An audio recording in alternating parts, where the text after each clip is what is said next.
Hey everybody, it's Brendan Hauser with EVOQ Bike. We've got a great podcast with Hannes from Tudor Pro Cycling. We get into all the details about his training, and he's calling in from his very first pro altitude camp, which I thought was interesting to hear about, where it's really more about sleeping high, training low, and kind of how they adapted as they went there. We obviously get into all the training gems, the VO2 sessions, race specific climbing efforts, super threshold, 40/20s. I really like some other aspects of talking about consistency, staying healthy. As always, we kind of hit the gamut of everything. For those of you on YouTube, we had a weird thing uploading the video. It got all grainy. We can't get it fixed. So it's unfortunate. We both look super GQ this episode. Just kidding. But it might be better just to listen to the podcast. It's grainy. Sorry, can't do anything about it. Hannes, thanks so much for taking the time to do this. Good luck with the rest of the season. Stoked to hear how everything kind of panned out after the altitude camp. Good luck with your training and racing, everybody. We do have a blog if you want to check out some training articles, evoq.bike/blog, and that's EVOQ. Good luck. Talk to you guys soon. See ya.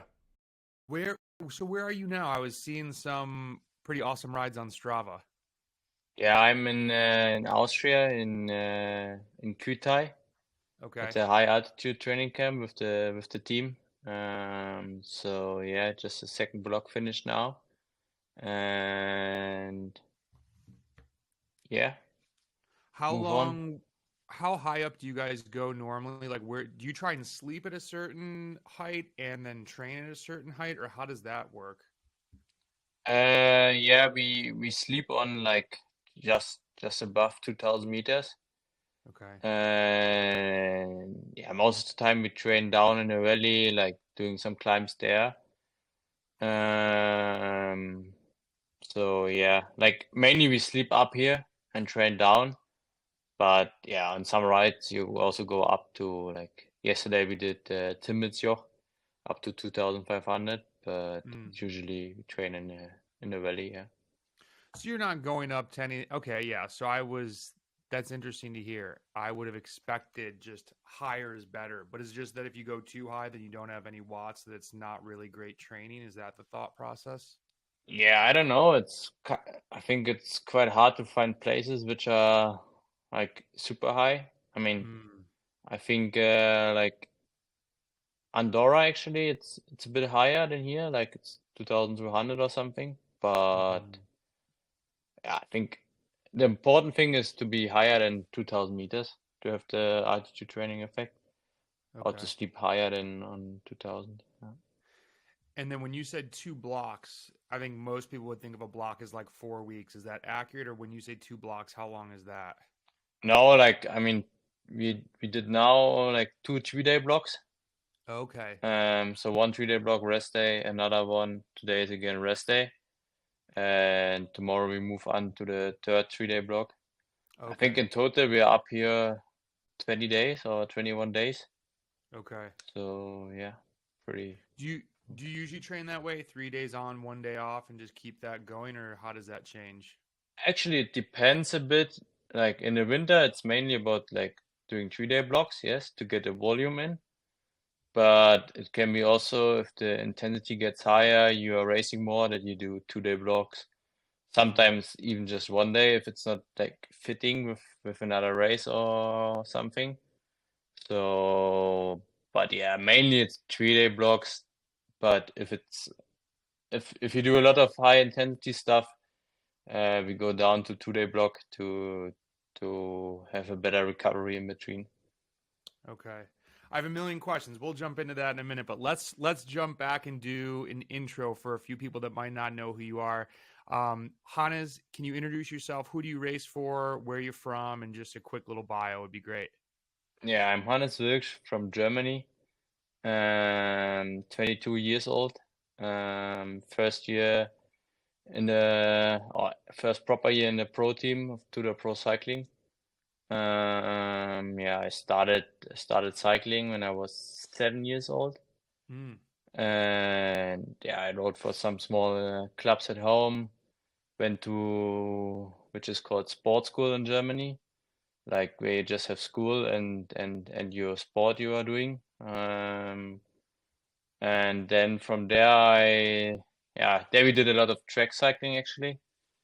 Um, so yeah, I did a lot of track cycling, and then I went my first year under 23. I went to DSM, or back then it was called Team Sunweb development team. Rode there for 3 years, and last year I made a move to Tudor Pro Cycling development team for half a season, and then mid-season I changed to the pro ranks, and yeah, now I'm pro in Tudor Pro Cycling. Awesome. That's fantastic. Tell me about the sports school a little bit. When you were there, were you and your peers just all in on cycling? Did you somehow know this is the sport I want to really be a part of? Or what's that like? Because we don't really have that here in the States, so I think it's really unique. Yeah, it's like you go there, then I mean, you make the decision to focus, yeah, more on the sports, of course.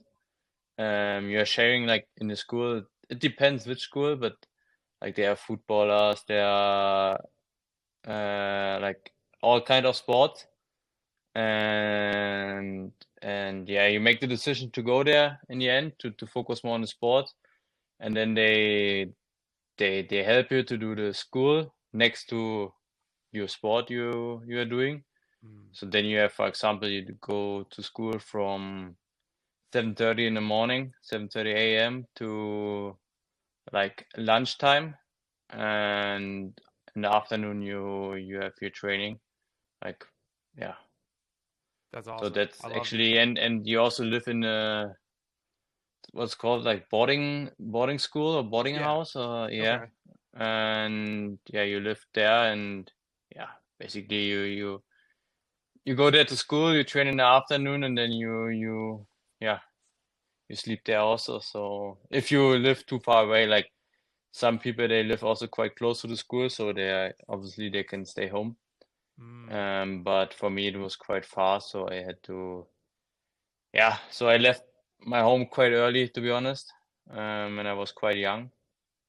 I think I was 12, yeah, 12 years old when I left home to go there. So it was not always the easiest, yeah. but yeah. What's the biggest challenge that you remember that sticks out from being gone at such a young age? Yeah, it's, Just to leave the friends at home, because yeah, mm, obviously you have then almost no time anymore to do something with them, because in the beginning I went home every weekend, like Friday evening after training or school, I went home. And then Sunday evening I had to leave again, so there's not mm, so much time. And in the beginning it was, yeah, quite challenging to be away also from my parents, because you're super young, so yeah, you're still a child, so, mm, or kid. yeah, So yeah, it was not always the easiest, but in the end I think I'm not really regretting doing it, because you also learn a lot of lessons for your life. And so yeah, and I also met a lot of nice people along the way. So yeah, it was hard but also cool some days. yeah. Uh, I'm sure there are good days, bad days, yeah, everything in exactly. between. Yeah. What's some of the lessons that you've learned from that that you might still take with you today? I would say just like, organize your day a bit. Like, Hmm. I mean, you have fixed timings for everything, but also, yeah, you need to plan some things around, and yeah, just go shopping, do the wash and all those things. I mean, we had a kitchen, and we got our food there, but still you want to have something extra, so you need to do this also. And yeah, I mean, I think that's the main lesson, and also yeah, be strong in bad moments. Like, it was Mm. not always the nicest, and for example in the winter we did quite some long rides sometimes, like in a big group, like super easy, East German style cold. And yeah, sometimes it was like 1 degree and rain, and was really grim. Oh, So yeah, also they had to be strong and to suffer through it. Yeah, you grew up pretty quickly in that environment, it sounds like. yeah. indeed. So you brought up an interesting point about base training versus in-season training. Let's kind of start there. I'd love to chat about the training, talk about your race calendar coming up, and then maybe get into some of the other details. But how do you see base training? What is that? When I just say base training, what does that mean to you? To be honest, just like super easy base miles, like getting the hours in, super easy, not pushing too much, and yeah, just big hours, big volume, and maybe adding some zone 2 intervals, some sprints, bit of gym, like those kind of things, but mainly focus on volume. Okay. What type of volume do you resonate the best with? It actually depends. I mean, the average weeks in the winter, it's like 25 hours, I would say. Okay. And like, yeah, 25 just on the bike, and then some. I also like to go running in the winter and also in the summer if the times allows, and if it's not too tight with the racing. I really enjoy it, and I think it's also because I don't do so much gym, like I do core and activation, but not like proper strength training.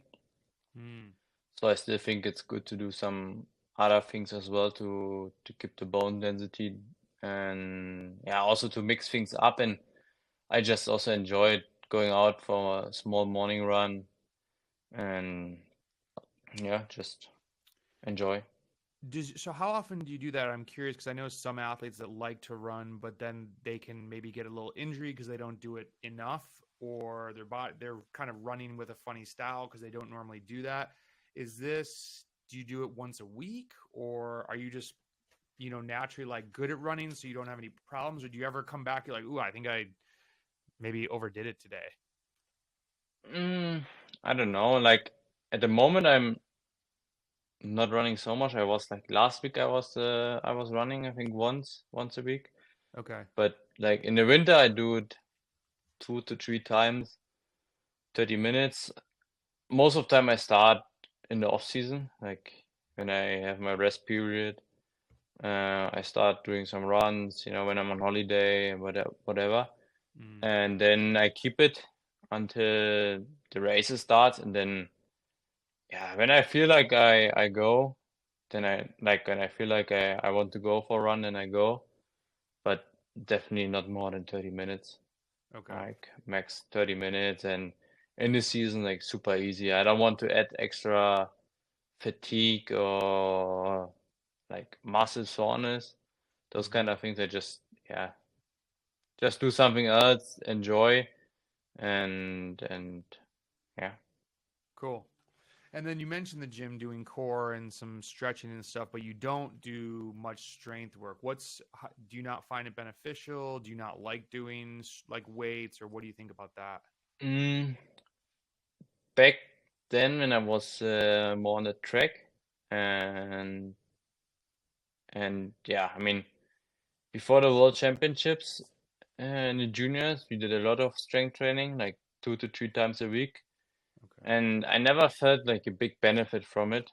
Um, like I I feel like it was not really helpful for me, and then yeah, it got less and less, and then I still did it in the winter sometimes, and yeah, that's actually the reason. But to be honest, next winter I want to I want to speak to my coach obviously and make a plan about it. But I would like to do it a bit more again.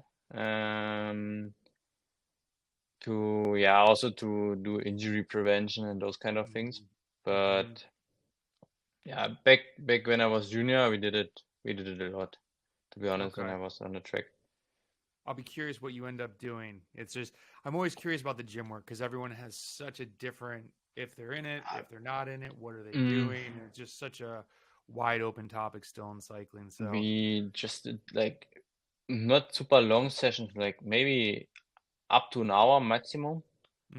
But we did like three to four exercises. Like one was squats, deadlift, and split squats. Mm. Those three were where we had the main focus on it.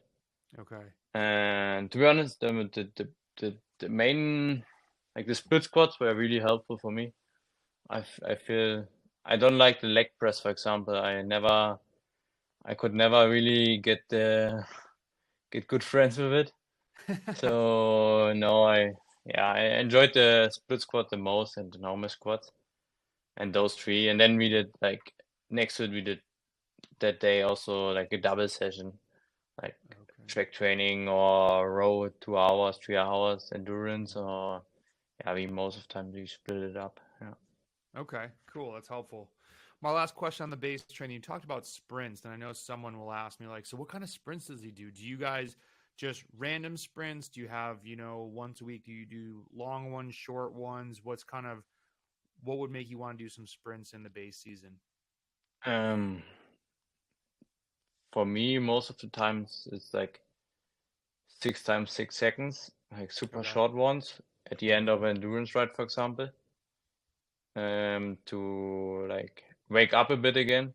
Like, because if you do super easy long rides, it can be that you get a bit like tired, not from the fatigue, more from the easy riding, and then to fresh up a bit again and activate the fast twitch fibers as well. And also sometimes we do 30-second sprints, but then it's more specific before a certain race or with a certain goal. But mainly it's, let's say, 3 to 6 times 6 seconds, Okay. with more than 2 minutes of rest. Yeah, Cool. that's. So give us some context. We're recording this on July 10th. Where are you? So you might not be able to tell us all the details, but like what races do you have coming up or what are you doing right now? You're obviously at the altitude camp. Is that in preparation for something that you can tell us about? Or how do you see maybe the end of July and August playing out for racing? Yeah, we are here with the whole team, to be honest, and we just want to prepare the second half of the season in the best possible way. Mm, To yeah, like every one of every one of us had a small break after nationals or after the last race, and then we came here together to build up towards the second half of the season. And yeah, that's why we are here. And I would not say with a specific race in mind. It's more like really to get the most out of it now, out of the summer break, and the team and is investing a lot to be here and to prepare in a good environment in the best possible way to perform at the highest level in the second part of the season. mm.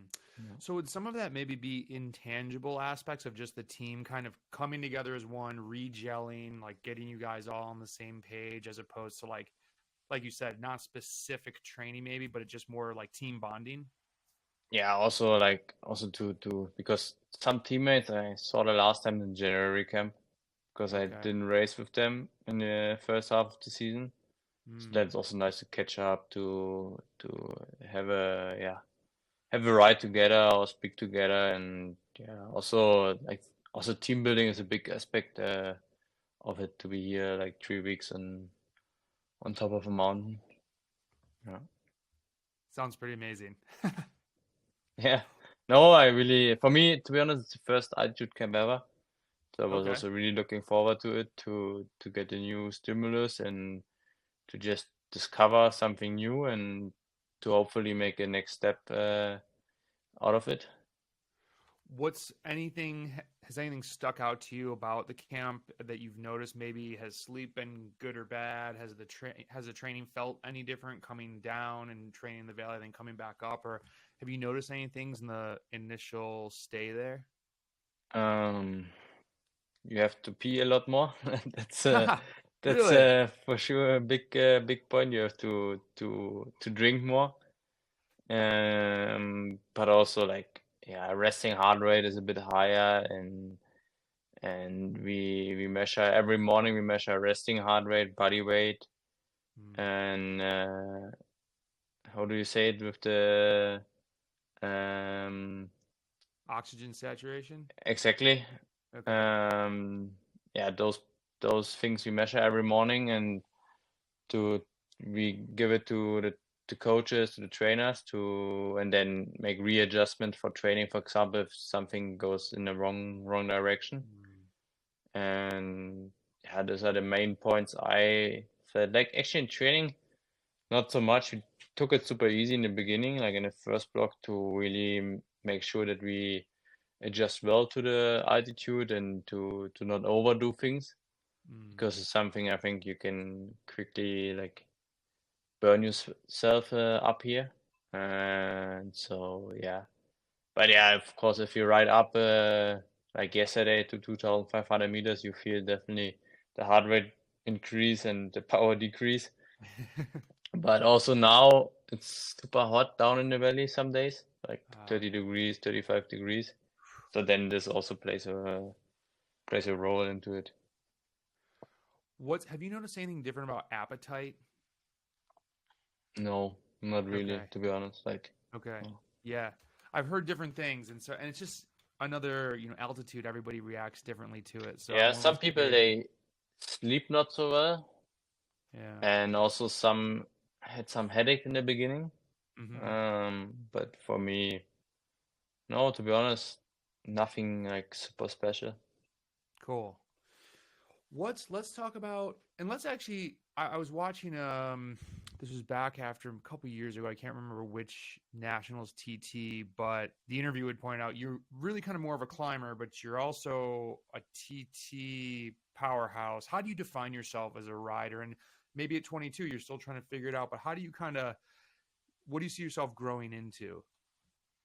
More into Definitely more into GC climber type of rider.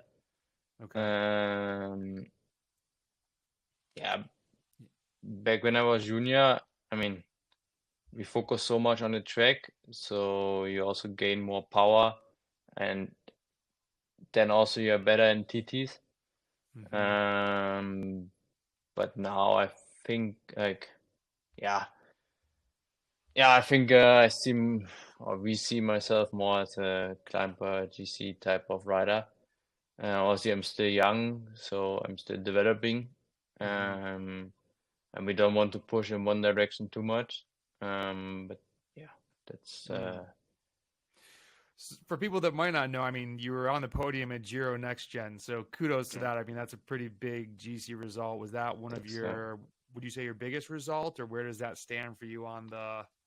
I think yes, I mean, in juniors we won the world champion title on the track Yeah, and the world record, so this was obviously also pretty big success. yeah, Also because it's a whole team, which is like, yeah, fighting for it. So it was super nice and super nice moments and super nice memories. And but yeah, in the under 23, and yeah, definitely the Giro Next Gen was one of the highlights and nicest memories I have. Like sometimes I really look back to photos and yeah, it's get goosebumps because it was yeah. like super nice. And yeah, but also the year before when I was, I think, seventh in the Giro and seventh in the Lavinia as well, was hmm also nice, nice season, I would say. So let's talk about that, about the training in relation to being more of like a GC climber type rider. What is you talked about the base training, and then you mentioned maybe in season you might do 2 day blocks and you've got tons of races going on. What types of workouts are you still doing during the race season? And I guess another question would be, does it depend on the race? How do you play that out, whether it's by yourself or with your coach, if you have a coach? Yeah, we have a coach from the team. Okay. So yeah, no, mainly like easy endurance ride still, hmm like still getting some volume in, and maybe not big blocks of volume, but like some days we do a longer ride, like 5, 6 hour. hmm And on the other hand, also like quite a few VO2 sessions. Okay. like 40-20s, those kind of things. And then if you come closer to a specific race, then yeah, doing more climbing efforts. I mean, where I live at home, it's pretty flat, so I have to go always somewhere to get some altitude meters in. Yeah, that's actually the main trainings we do. That's I do. awesome. When you say climbing efforts, what are those to you? Like straight threshold efforts, over unders, just longer stuff? What would you kind of be doing on the bike? Yeah, like around thresholds, like let's say 5 times 5 minutes with 1 minute of rest, stuff like this, like super short rest periods with threshold a bit above threshold efforts, and still doing like 40-20s and 30-15s and those kind of intervals, but yeah, more threshold or above. But it also depends. I would say it depends. Each rider has like someone is struggling more with the endurance fatigue part, and one is more struggling with the high intensity. So then it also depends what you are focusing on. I mean, Mm, so I think it's hard to say like those kind of efforts are the best to improve your climbing skills, mm-hmm. because in the Yeah, I end think. it's a lot of things which need to come together. Mm-hmm. So actually go in on that. When you say a lot of things have to come together, what jumped into your mind? Because the way I'm hearing is like, hey man, there's not really just a specific interval that I'm going to do that's going to make me fast. There's all these variables. Like Yeah, I what does mean that mean to you? it's mainly endurance to have a good base. Mm-hmm. If you're not having a good base, I mean, I always see it as a house. Like you're also not start building with the Roof. top. You start with Yeah. with the roof. You start with the bottom with the bottom. So if this is not good, I mean, it can work for a while, but for sure one day it will fall together. Yeah. And so yeah, endurance, and then like zone two to get the engine bigger, to get more stable, and then from there on build on with VO2, those kind of things. Like yeah, that's So one thing I usually ask people is like, what's a number one thing that makes you fast? Would you lean on the base aspect, or is there something else in the big picture of training that you feel like has got helped to get you to where you are? consistency is key. Ah, I love that. Yeah. What? Now I think the main thing is really to stay healthy, Mhm, to keep working hard, and to yeah, step by step, I would say, not doing the mhm, last step first, mm. and to yeah, like I said, consistency is key. No, it's awesome. What's when you had mentioned staying healthy, obviously, is a huge piece to staying consistent.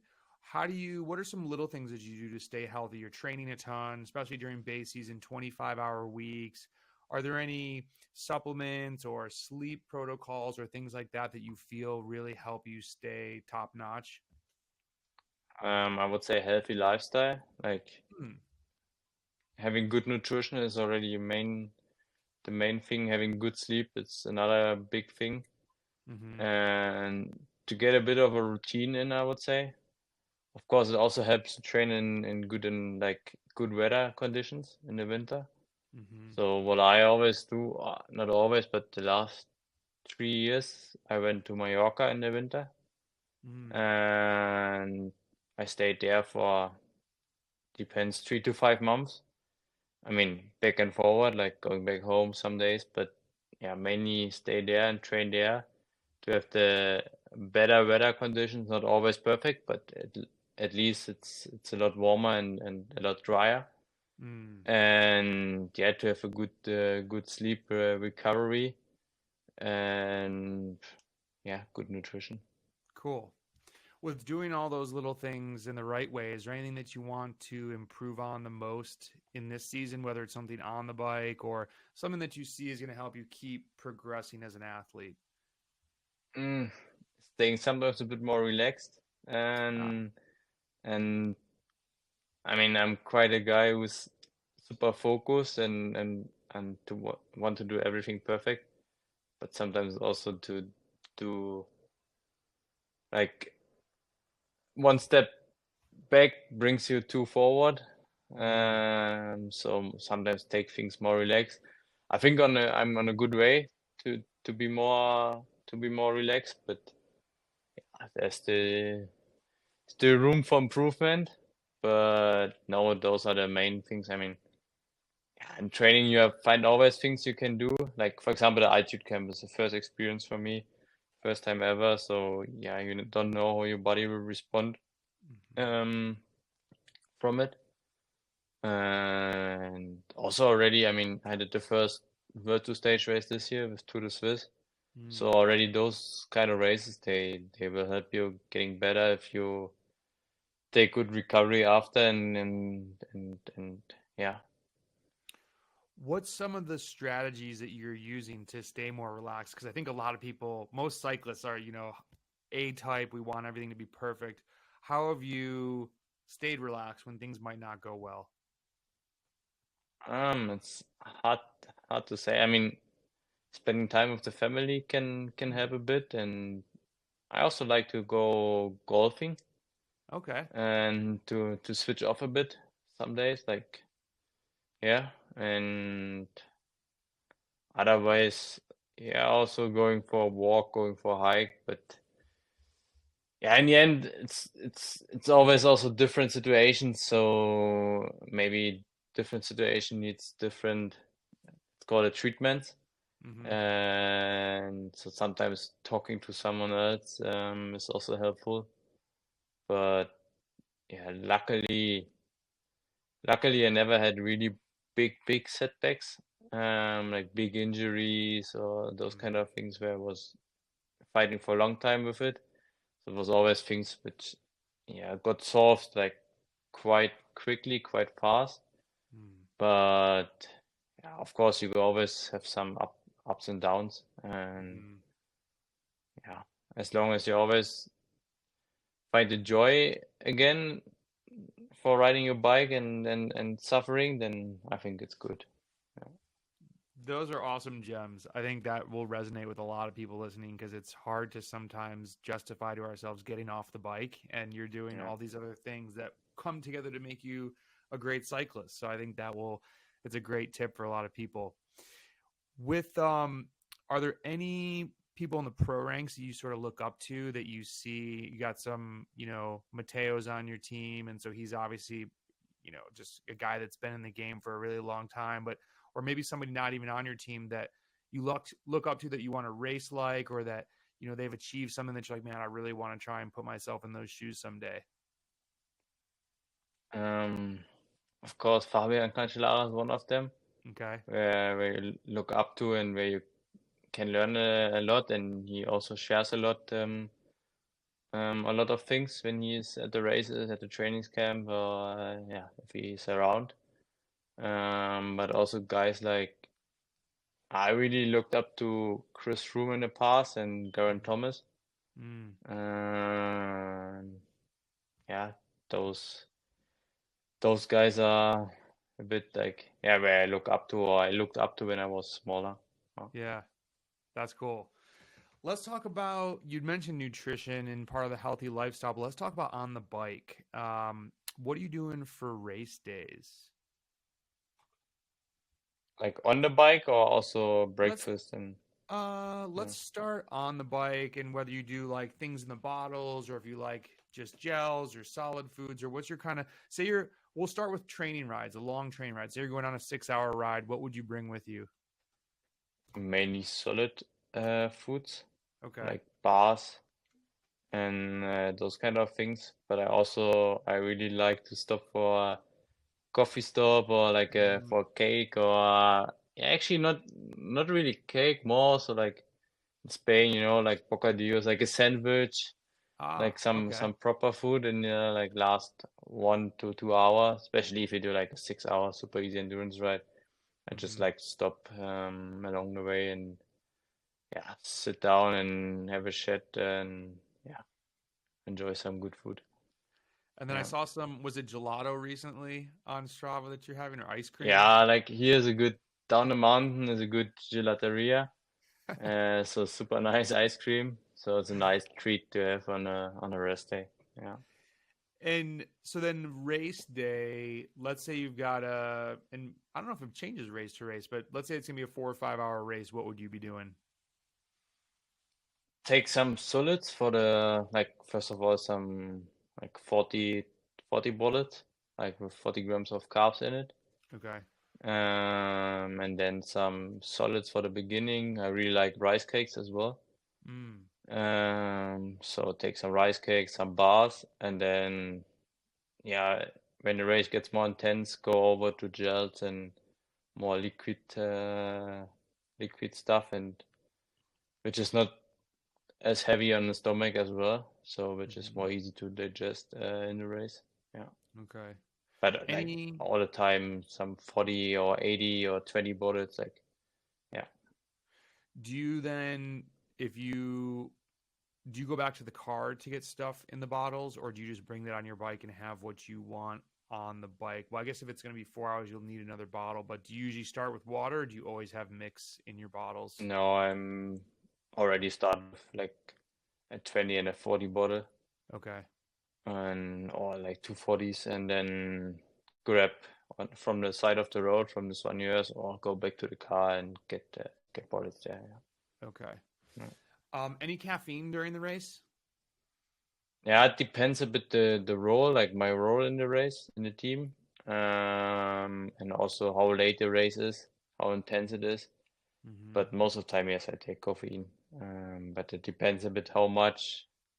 Depends on the timing of the stage because I don't like to stay awake half of the Yeah. night, especially in stage races. I mean, it can be quite hard if you are not sleeping Right. so well. Yeah. Yeah. It's interesting because you would think too at the stage race is the one where you might need it the most because you're just getting more and more tired, but then it'll just crush your I sleep. take caffeine, but more in the morning, like a coffee or before the race. But Yeah. then in the race, yeah, it really depends the situation, and yeah.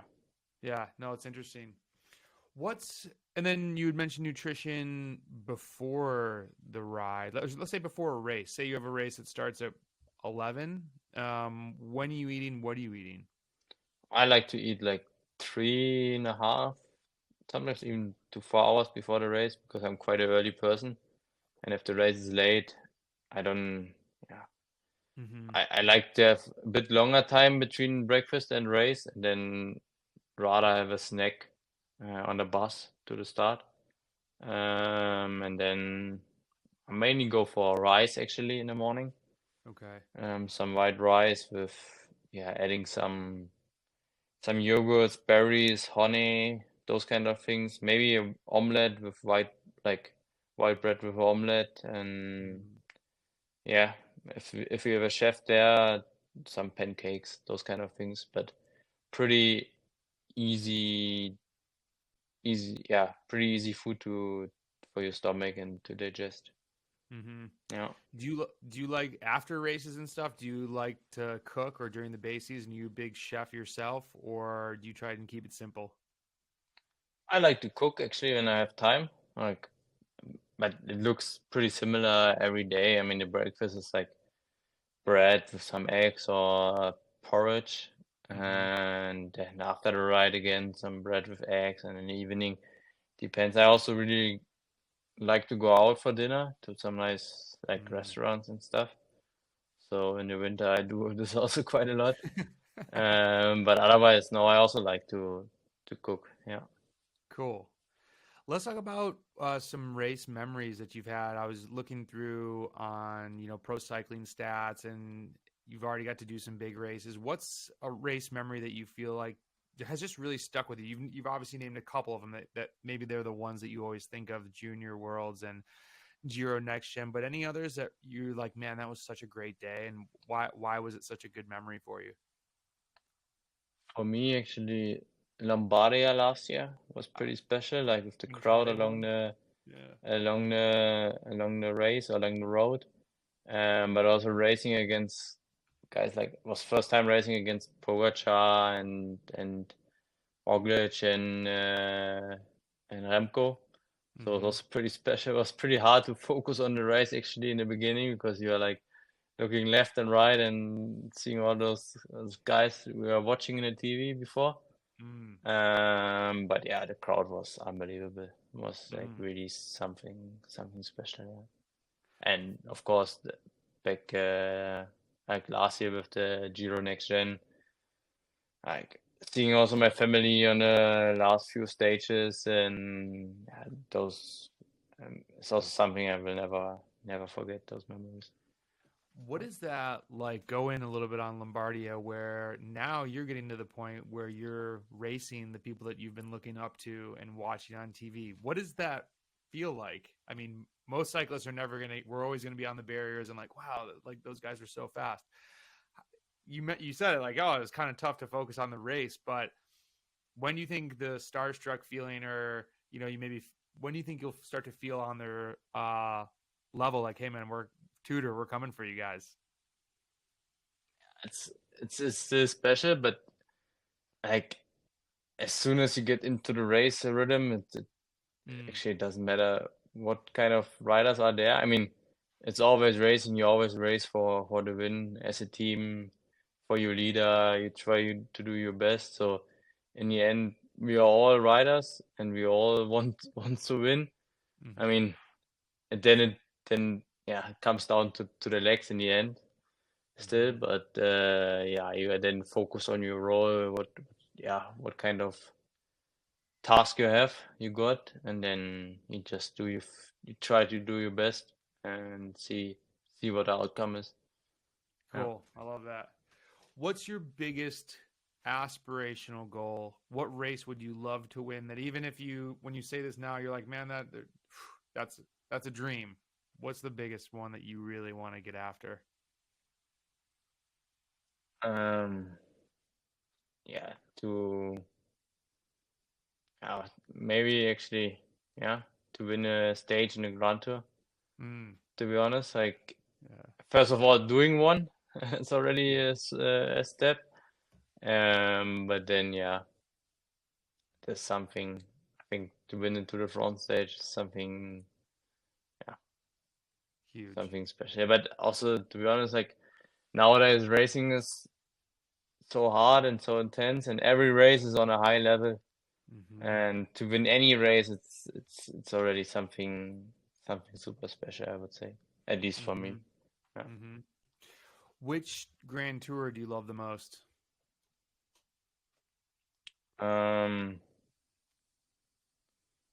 Tour actually also Vuelta because I quite like the heat as well, and I'm always quite good late in the season. So yeah, of course, like every Grand Tour is nice, but it's just what you prefer, you know, the weather and stuff. So I mean, racing Italy is always special and always super nice. So yeah, They all have something special about them, that's for sure. exactly. Yeah, something. Yeah. What do you think when you said you're really good late in the season? Why do you think that is? Good question. Maybe because of the weather. I don't know. Like for me, when it's cold, I'm not performing. Like I still perform good, but like I really like the heat. And so last year before the Giro, I went to Tenerife, not on altitude.